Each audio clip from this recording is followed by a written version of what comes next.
Bismillahirrahmanirrahim. Assalamualaikum warahmatullahi wabarakatuh. Alhamdulillahirabbil alamin.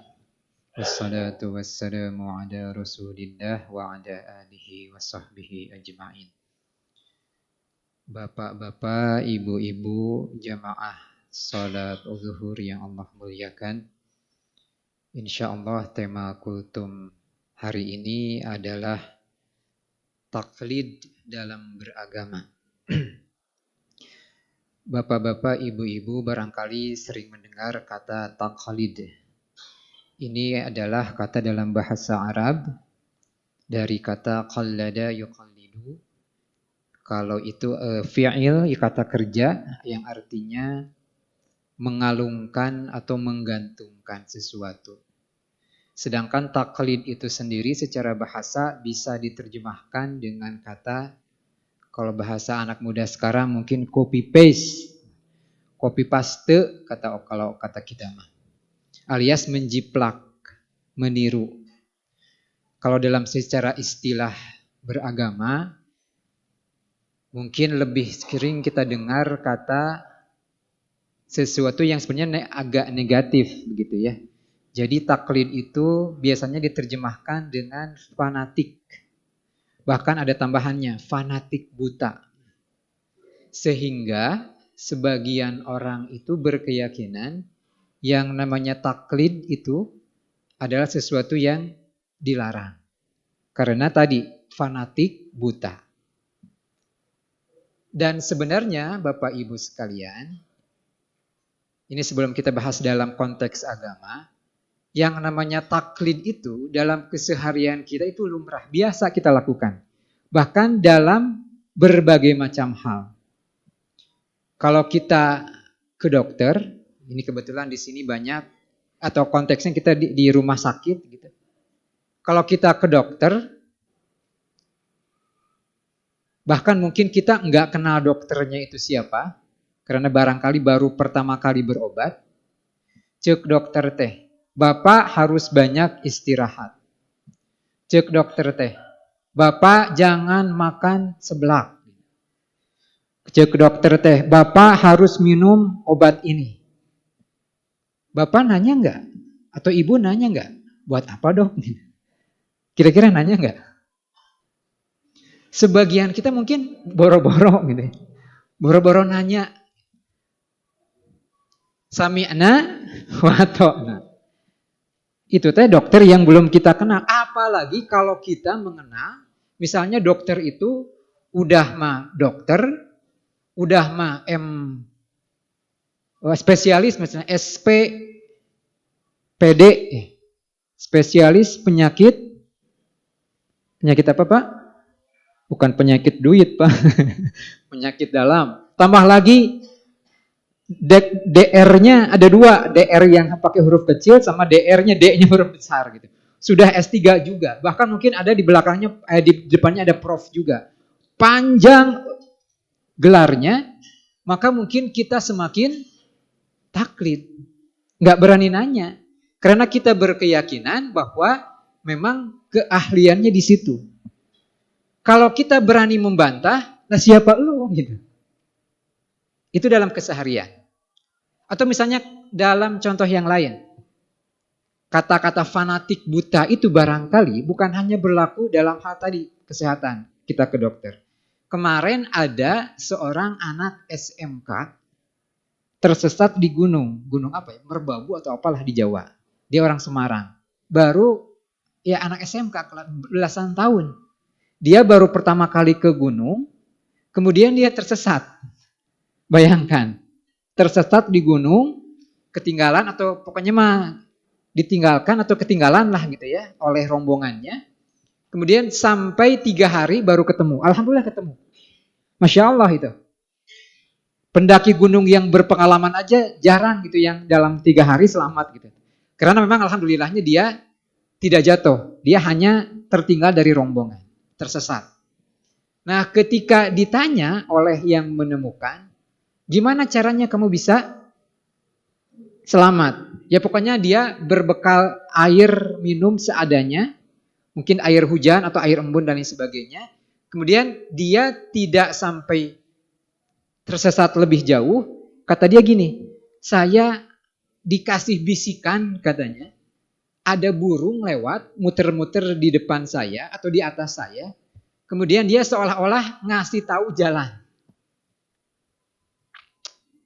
Ini konteksnya taklid, Bapak.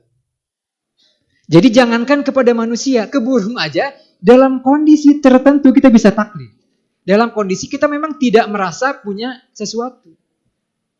Makanya fanatik buta itu bisa dilakukan dalam konteks kondisi apa? Buta beneran gitu. Kalau yang maaf tunanetra kan kita sering lihat dia dituntun oleh temannya yang melihat, mau diajak kemanapun ikut.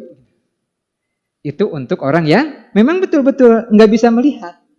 Nah makanya dalam kondisi tertentu yang namanya fanatik buta itu diperbolehkan.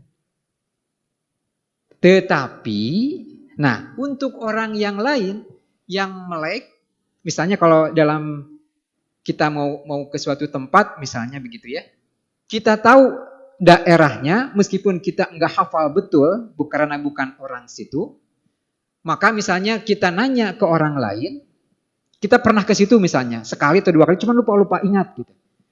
Nanya ke orang lain, lupa lagi nih, Pak, kalau ke si Anu rumahnya di mana Pak ya? Kata si bapak ini teh, lurus aja. Percaya nggak Pak? Percaya nggak? Ikutin aja. Nah, dalam konteks ini karena kita bingung, boleh kita ikutin. Nah, tapi misalnya ketika di tengah jalan kita ingat, kayaknya bukan ke sini deh. Nah, disitulah intelektualitas kita diuji. Apakah kita ngikutin tadi petunjuk orang yang dianggap lebih tahu kondisi tempat itu, atau kita ngikutin kata hati? Kira-kira ikut mana? Dua-duanya bisa dibenarkan. Dua-duanya bisa dibenarkan. Tergantung bagaimana hujah kita. Kalau seandainya kita kemudian dikasih ingatan, oh ternyata kesini salah, maka Bapak kalau dalam kondisi seperti itu masih kekeh ngikutin kata-kata si orang yang tadi ngasih petunjuk, lurus aja Kang. Kemudian Bapak kasih ingat, oh ternyata kalau lurus aja namanya ini mah ke daerah lain gitu. Nah maka ketika kita hanya bertaklid buta dengan orang itu dan kemudian kita tidak mengikuti ingatan kita, maka Bapak bisa dianggap berdosa. Begitu ya. Nah makanya tadi yang namanya fanatik buta atau taklid itu bisa dibenarkan bagi orang-orang yang memang tidak punya ilmunya. Koh Stephen almarhum, Bapak mungkin pernah dengar, beliau seorang dulu mantan pendeta, sekarang sudah 2 tahun lalu kalau nggak salah meninggalnya. Beliau banyak memualafkan orang, Masya Allah. Nah dia kan mantan pendeta, dulu itu dia ngantornya di seberangnya Istiqlal itu ada katedral. Pernah ke Jakarta Pak? Mas sering lah, pastilah ya. Di seberangnya Istiqlal itu kan ada katedral. Nah dia ngantornya di situ. Dia masuk Islam itu nggak heboh gitu. Sudah masuk Islam tapi masih jadi pendeta. Unik beliau ini. Dan ketika istirahat zuhur kayak gini gitu. Orang lain mah cari makan, beliau mah nyelingker di belakang katedral. Kemudian masuk kemana? Ke Istiqlal. Awal-awal dia masuk Islam, dia bingung. Dia tahu harus sholat dan sebelumnya harus wudhu. Beliau cerita, saya masuk ke tempat wudhu, saya lihat bagaimana cara orang wudhu. Katanya, pusing Pak. Macem-macem. Ada yang, pokoknya mah, ada yang membasuh mukanya. Sampai basuh begitu ya. Ada yang cuma sekedarnya. Ada yang membasuh kepala dari sepuanya. Ada yang cuma gini-gini aja. Nah, untuk orang seperti ini fanatik buta boleh. Tinggal pilih saja. Salah satu yang menurut dia paling nyaman, itu insya Allah nggak masalah, tidak berdosa. Nah, tapi bagi kita yang sudah dikasih ilmu, sedikit atau banyaknya, maka disitulah ujiannya. Maka Bapak Ibu sekalian, jadi dalam konteks tadi, bahwa fanatik buta itu hanya diperbolehkan ketika memang kita blank sama sekali. Makanya ayat Al-Quran mengatakan fas'alu ahlal dzikri. Maka bertanyalah kepada ahli dzikir. Ahli dzikir itu diterjemahkan sederhananya sebagai para ulama. Jadi Rasulullah Shallallahu Alaihi Wasallam saja ketika beliau pertama kali mendapatkan wahyu itu bingungnya luar biasa.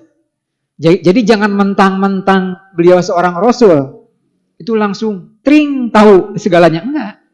Bahkan ketika mendapatkan wahyu pertama itu beliau ketakutan luar biasa. Sampai sakit demam. Dan bingung setelahnya. Ini teh siapa? Ini sekelas Rasulullah. Orang terbaik. Kalau dibandingkan sekarang saya sering mengatakan begini. Ada orang ngaku-ngaku Rasul. Hanya karena ada yang mendatangi. Entah dalam mimpinya. Atau mungkin dalam kondisi tertentu. Misalnya dia lagi menyepi. Misalnya di guha atau di pohon di mana tiba-tiba ada yang ngajirim begitu ya. Kemudian kamu adalah seorang nabi. Harusnya ditanyain dulu, kamu itu siapa? Dan kemudian apa? Fas'alu ahlal dzikri. Maka tanyakanlah kepada yang lebih tahu, para ulama. Makanya di situ Bapak Ibu sekalian, fanatik atau taklid itu secara umum tidak boleh, fanatik buta. Harus diilmui. Nah, tapi jangan salah. Justru ada juga ulama yang mengatakan saya taklid kepada ulama tertentu. Nah, ini konteksnya mirip tadi kepada dokter spesialis. Jadi kalau seseorang bahkan yang sudah ulama, sudah ustadz mengatakan saya taklid kepada ulama ini, kepada ustadz ini, itu sebenarnya konteksnya adalah penghormatan. Bahwa dia mengambil ilmu. Dia enggak berani mengambil atau mencari pendapat yang baru karena memang sudah diakui kepakarannya. Nah, disitulah itu sebagai bentuk penghormatan. Tetapi dalam konteks yang lain, wala taqafu ma laisa laka bihi ilmun. Dan janganlah kalian mengikuti sesuatu yang tidak ada ilmu di situ. Inna sam'a wal basara wal fuada kullu ulaika kana anhu mas'ula. Karena sesungguhnya pendengaran, penglihatan dan fuad atau hati kita atau akal kita itu akan dimintai pertanggungjawabannya. Umat-umat terdahulu tersesat banyak sekali kejadiannya karena mereka sami'na wa ata'na alias fanatik buta kepada apa-apa yang dibawa oleh nenek moyangnya. Ketika dikatakan kepada mereka, wa idza qila lahumuttabi'u ma anzalallahu, ikutilah apa yang Allah turunkan kepada kalian. Kemudian mereka membantah, qalu bal wajadna 'alaihi aba'ana. Enggak, kami memang enggak akan ikut karena kami fanatik buta kepada apa yang diturunkan kepada kami oleh bapak-bapak kami, nenek moyang kami. Nah, itu yang terlarang. Begitu ya Bapak Ibu sekalian. Jadi inilah panduan landasan kita dalam beragama. Jadi sekiranya memang kita tidak punya pengetahuan di situ, karena setiap orang itu punya kadarnya masing-masing, maka ya sadar dirilah. Kita tinggal ngikut pendapat ulama, ustadz yang memang punya kapaah di situ, kapasitas di situ. Tapi bisa jadi Bapak Ibu itu diberikan keutamaan yang lain. Cerdas, pinter, hafalannya kuat. Maka manfaatkanlah itu juga untuk bisa menjadi orang-orang yang jadi rujukannya. Dan itu bisa diberikan keleluasaan untuk bisa menjadi mujtahid. Ngambil ijtihad. Tapi ini sesuatu yang berat memang. Nah, kalau untuk level-level kita memang kita ngikut saja. Makanya ada istilah, meskipun dibedakan ada taklid, ada ittiba. Sebenarnya prinsipnya sama-sama aja. Cuman kalau yang taklid itu tadi fanatik buta, nggak nanya dalil gitu. Kalau ittiba kita belajar. Mengikuti pendapat ulama, kemudian tahu bagaimana belajar dari dalilnya. Nah, bagi orang-orang yang diberikan kemampuan seperti ini, maka dianjurkan seperti itu. Wallahu a'lam bishawab. Alafu minkum. Assalamualaikum warahmatullahi wabarakatuh.